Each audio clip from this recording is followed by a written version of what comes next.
Bonjour à tous, je suis Gilles Mancillon, je vais vous saluer aujourd'hui. Je continue à cette discussion sur la nature multidimensionnelle des êtres et des choses. Pour les gens qui sont pas dans l'ascension, qui sont pas dans la spiritualité, ces messages n'auront probablement aucune signification.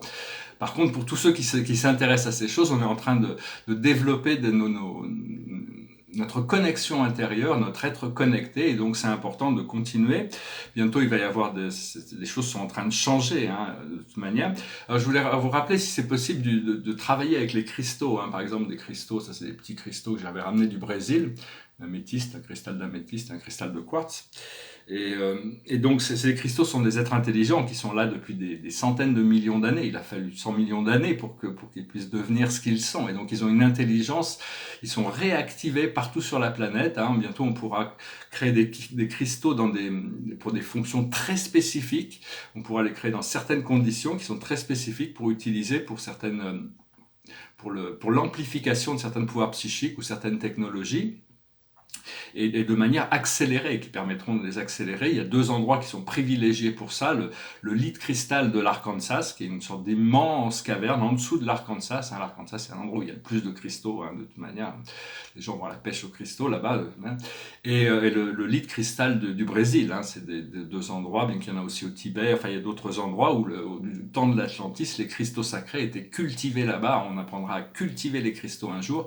Mais dans l'attente, les cristaux nous rappellent notre nature cristalline, ça active notre nature cristalline, donc je vous recommande d'utiliser les cristaux, hein, traitez-les comme des êtres vivants, comme des amis, et de temps en temps, il faut les faire les nettoyer. Les cristaux, on les commande ouverts ou fermés, hein, mais ils enregistrent toutes nos émotions. Donc des fois, il faut si on travaille avec les cristaux et qu'on a passé une journée à avoir des pensées un peu difficiles, il faut les nettoyer à la fin de la journée, les purifier pour qu'ils puissent être clairs. Sinon, ils vont vous resservir tout ce que vous avez enregistré dans le cristal. Le cristal enregistre les choses.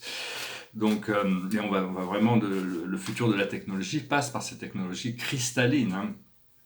Je tirais quelques cartes pour voir un petit peu pour la journée avec les cartes de mon amie Assandra. Vous pouvez voir sur Instagram, c'est une artiste très talentueuse aussi. J'espère pouvoir représenter son art bientôt quand je vais commencer mon projet.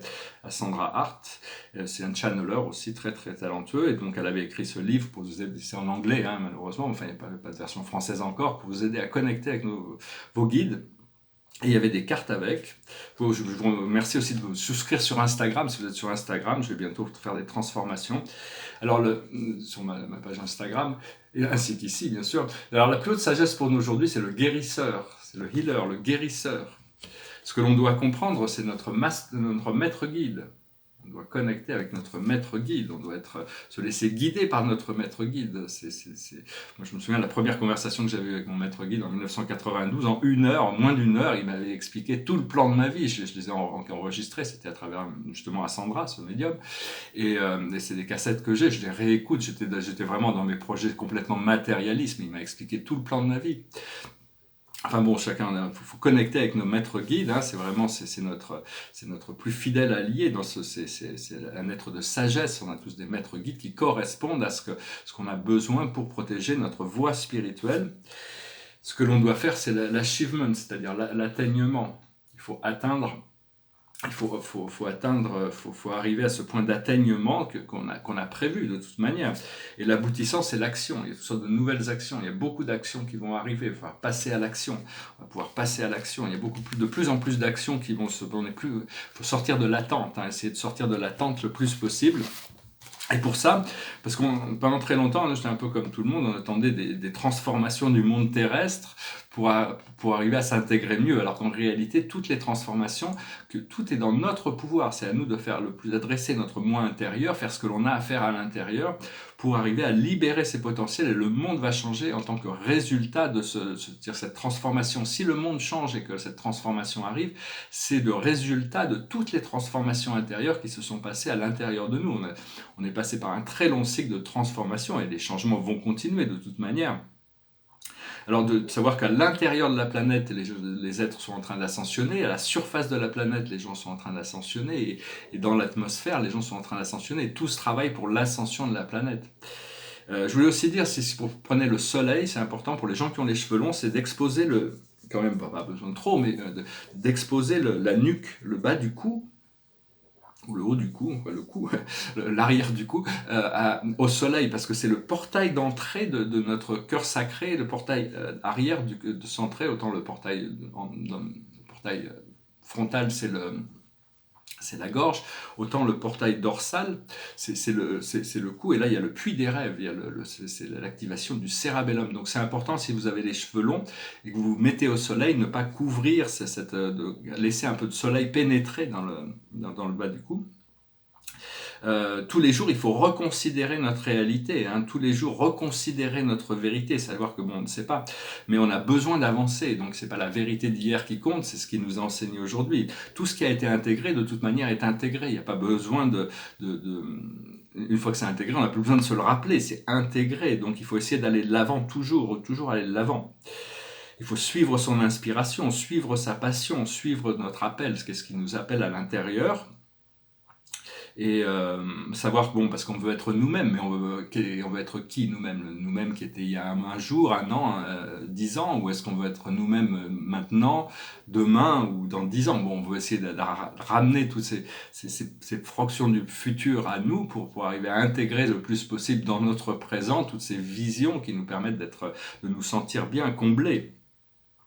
Et parce que bon, il y a plein de choses qu'on arrête. Beaucoup de gens vivent dans le passé, et donc, mais le passé, il faut arriver à lâcher prise sur tout ce passé, parce qu'en se souvenant du passé, ça veut pas dire qu'il faut oublier le passé, mais enfin, je veux dire pour pas répéter les mêmes erreurs, mais en concentrant notre focalisation, toute la connaissance, toute la science, toutes ces choses-là sont basées sur des choses passées et non sur la possibilité d'une découverte proactive dans le présent.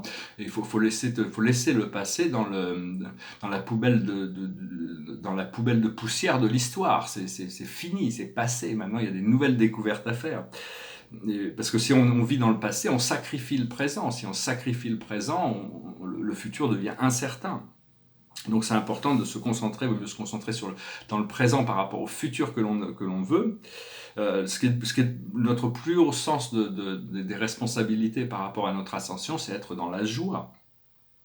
La vie dans les dimensions supérieures, c'est leur principal, c'est ce qu'ils ont accepté, le fait de pouvoir être toujours dans le bonheur, la joie, l'extase, et donc ils arrivent à maintenir cette fréquence. Au plus on peut maintenir cette fréquence de joie, de bonheur, la joie est le moteur de l'existence dans les dimensions supérieures.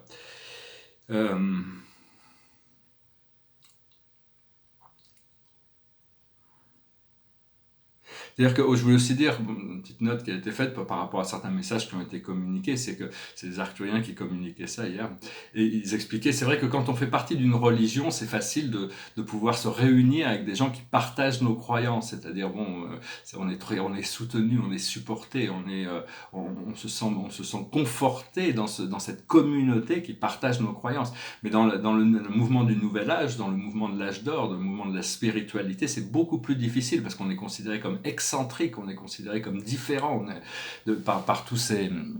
Donc on a plus de mal, mais bientôt il va y avoir toutes sortes de possibilités pour organiser pour pouvoir dans le monde physique, bon là il y a déjà l'internet heureusement, mais pouvoir organiser, pour pouvoir avoir des plateformes où les gens pourront se réunir, les gens qui ont des idées, qui croient aux extraterrestres, qui croient aux fées, qui croient au monde magique, qui croient à la vie éternelle, qui croient en l'unification des religions, il va y avoir des nouvelles plateformes qui vont pouvoir venir pour pouvoir organiser cette société de l'éveil. Savoir aussi que toutes les bonnes pensées, toutes les bonnes intentions, toutes les bonnes actions sont extrêmement puissantes et elles sont essentielles à l'évolution de la planète. Donc jamais vous pouvez pas, on peut pas, faut pas diminuer la valeur, la signification de chaque personne est vraiment essentielle au plan divin, hein, et personne n'est exclu de ce plan divin et tout le monde est essentiel. Donc toutes ces choses donc il faut continuer à les cultiver même s'il n'y a pas une réflexion, un soutien complet de l'environnement, de la famille, de la communauté. Il faut continuer à travailler jusqu'au moment où cette force va devenir dominante en nous et ce sera aux autres de venir s'adapter à nous et plus à nous de s'adapter aux autres. Donc pendant longtemps, c'est vrai que j'avais beaucoup de résistance, mais je pense qu'on a tous des résistances par rapport à la liberté, à des peurs de liberté, la peur de vivre dans la joie, la peur de vivre libre. Et donc maintenant, bon, ça y est, je commence un peu à relâcher prise sur ces résistances, disons. Mais bon, il faut y aller progressivement. Par exemple, bon, j'ai arrêté le café, mais le café est encore là, présent. Donc je fais un café un jour sur deux. Un jour je vais au thé, un jour sur deux. Puis après, ça va passer à un café par semaine. Parce que j'avais arrêté complètement le café, puis tout d'un coup, pouf, je suis retombé dedans. C'est un exemple, ça peut être n'importe quoi d'autre. Donc il faut y aller quand même progressivement pour désactiver tous ces programmes jusqu'au moment où on sera complètement libre. Je ne dis pas que le café est mauvais, c'est juste pour moi, le thé est mieux que le café. Donc, alors je suis en train de je commence à découvrir les particules d'adamantin. Adamantin, c'est ce que l'archange Michael en parle depuis des décennies, de ces particules d'adamantin. C'est des particules pures de lumière du Créateur. Alors le Créateur en a mis à notre base, il en a mis un peu dans chaque chakra, dans chacun de nos centres psychiques, et il en a mis une grosse partie dans notre cœur sacré. Et c'est des particules magiques pour créer des manifestations instantanées. Donc on va commencer à pouvoir, au fur et à mesure qu'on s'éveille, on va pouvoir reconnecter avec ces particules d'adamantin. Et Michael expliquait que une fois dans l'ascension, le but est de pouvoir contenir le maximum de ces particules à l'intérieur de notre pilier de lumière. Alors je voulais dire aussi, bon finalement je vais juste je vais tirer quelques cartes pour voir pour les chakras, c'est que c'est bien d'être humble, mais jamais le fait d'être humble ne vous fait croire que vous faire croire que vous êtes moins que Dieu, vous êtes parce que c'est vous le créateur hein, quand même, donc c'est bien d'être humble, mais pas de croire qu'on est inférieur à Dieu ou qu'on est inférieur à qui que ce soit. Donc cette humilité, c'est d'abord retrouver son pouvoir et de l'exercer avec douceur, de l'exercer avec bienveillance. Hein, de toute manière, ces pouvoirs doivent être exercés avec bienveillance. Et actuellement, il y a une activation des timelines collectives qui vont faire une synchronicité où tous les champs d'énergie on va pouvoir tout d'un coup, c'est comme s'il va y avoir des nouvelles connexions qui vont faire que tout se met en place parce que ça a été travaillé, tout a été organisé depuis notre âme. Quand on dort, on se rend pas compte, mais on est extrêmement créatif, on fait plein de choses. On peut pas le savoir parce qu'on a ce voile qui nous sépare de notre âme, et donc, mais quand on dort, on n'a plus notre esprit critique, on est plus limité par le monde de la matière, donc la partie de nous qui est l'âme remonte dans ses plans supérieurs et continue le programme par rapport à l'intégration de tous nos programmes terrestres. Voilà, j'espère que ce message aura été intéressant pour vous. Je vais tirer quelques cartes pour voir par rapport au chakra avec ces cartes de la cache. On va bientôt retrouver notre akash complète, hein, toutes nos mémoires. Alors, à la base, on a le guérisseur. La base, c'est en dessous de notre colonne vertébrale. Hein, on a le guérisseur. Au niveau du nombril qui connecte au plan terrestre, au plan astro, on a les anges. Hein, on arrive vraiment dans cette dimension angélique. Hein, on arrive à connecter avec cette possibilité de grâce et de pardon, de grâce, d'amour inconditionnel. Au niveau de notre plexus solaire, c'est notre centre de pouvoir. On a le vœu, on a fait des vœux, on veut les exaucer, parce que si on a fait des vœux, normalement, si on veut être vrai par rapport à nous-mêmes, quand on dit quelque chose, il faut que ça soit suivi par des actes. Donc ça va venir, ça se prépare. Au niveau de notre centre psychique cardiaque, notre chakra du cœur, on a les arts, une carte de créativité. Au niveau de notre communication, on a biblique, c'est-à-dire on est en train de s'aligner avec notre mission spirituelle pour s'intégrer, pour remplir la fonction. On a des fonctions très importantes dans ce plan divin. Ce que l'on voit devant nous, au niveau de notre troisième œil, c'est Atlantis. C'est la connexion, la reconnexion avec ce monde extraordinaire. Ce monde d'Atlantis, c'était peut-être... Il y avait deux factions, hein, les factions patriarcales des Atlaras, des Ariens et des fils de Bilial qui étaient militaristes, corporatistes, hiérarchisés. Et puis il y avait cette magnifique civilisation des Atlaras, de Poséida, qui était vraiment matriarcale et où tout le monde, c'était un endroit merveilleux, la ville émeraude. Et ces continents, cette conscience est en train de remonter. Dans l'attente que les continents remontent, la conscience d'Atlantis est en train de remonter. Et au niveau de la couronne, ce qui descend, ce qui nous domine, hein, donc c'est les voyages, c'est partir et voyager. Alors, au niveau de notre étoile de l'âme, qui est à peu près 30 cm en dessous de nos pieds, qui nous connecte à la planète, on a la mer. on a la déesse, on a la mère terre, Gaïa, hein. Dans toutes les mythologies, Gaïa est une des premières divinités, c'est elle qui contrôle le programme, c'est un grand archange. La terre n'est pas une chose, encore une fois, c'est une vraie personne qui peut se manifester pour nous, et elle travaille pour cette ascension. Si vous travaillez pour l'ascension, vous travaillez pour elle, hein, dans un sens, et donc c'est à revenir à ce divin féminin, à réactiver le divin féminin chez tous les hommes et toutes les femmes qui sont capables de reconnaître la présence de la déesse en eux. Et au niveau de notre étoile de l'âme, qui a 30 cm au-dessus de notre tête, c'est une étoile argentée, on a l'orphelin, c'est-à-dire on a été déconnecté pendant très longtemps de notre source. Mais une fois qu'on accepte cette reconnexion, on trouve le transport, on peut se laisser transporter, on peut tirer les wagons, on peut en devenir une locomotive, va pouvoir tirer tous ces wagons, on va pouvoir refaire cette connexion. Voilà, j'espère que ce message aura résonné avec vous, hein. Ce n'est qu'un oracle, c'est un peu pour la distraction, pour s'amuser. Ça ramène, c'est pas sur le futur, c'est pour ramener dans le présent certains aspects de la conscience, pour être plus conscient, pour pouvoir les gérer avec harmonie et grâce. Derrière moi, les tableaux, ici, c'est un autoportrait, mais avec des cheveux longs. Quand j'avais les cheveux longs, il est quand même, il y a son âme qui est au-dessus, qui est installée dans les plans parce que éventuellement l'âme va trouver une forme d'incarnation à l'intérieur du corps physique, qui est une sorte de nous, mais plus petit et plus beau, qui n'est pas limité par la matière, et elle va s'installer, comme expliquait le Bouddha, dans le temple sacré, le lotus aux 1000 pétales, qui est le centre psychique crânien, la couronne. Et donc ici, il est déjà installé là-haut, hein, puis un visage assez extatique. Et ici, c'est un tableau de 1997 qui s'appelle Edantia. Ce tableau, il est intéressant parce que, d'un point de vue, même si on ne connaît pas la cosmologie, où il n'y a pas d'explication, il ressemble à un flocon de neige. Mais ça représente le centre de notre constellation qui s'appelle Norliatadek, et au centre, il y a une immense planète qui s'appelle Edantia, qui est près 100 fois grosse comme la Terre. Elle est entourée de 1, 2, 3, 4, elle est entourée de 70 planètes. Disons qu'il y a 1, 2, 3, 4, 5, 6, 7. Il y a 7 agrégations de mondes. Chacune de ces agrégations de planètes, il y en a 10 qui sont 10 fois grosses comme la Terre, et elles ont 10 satellites chacune, 10 lunes chacune, qui ont 10 planètes chacune. C'est des mondes célestes, et donc c'est des universités spirituelles, et donc ça s'appelle Edantia, qui est connecté à 100 systèmes de mondes, qui eux-mêmes sont connectés à 1000 planètes évolutives.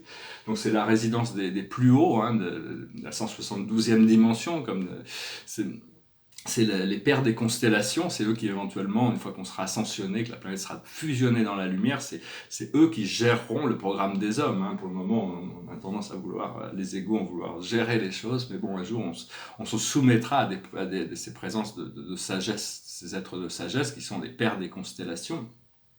On les salue, hein, ils sont connus sous le nom de Varonandek. Et donc, ils sont 3 à gérer ces constellations, ils se relayent, hein.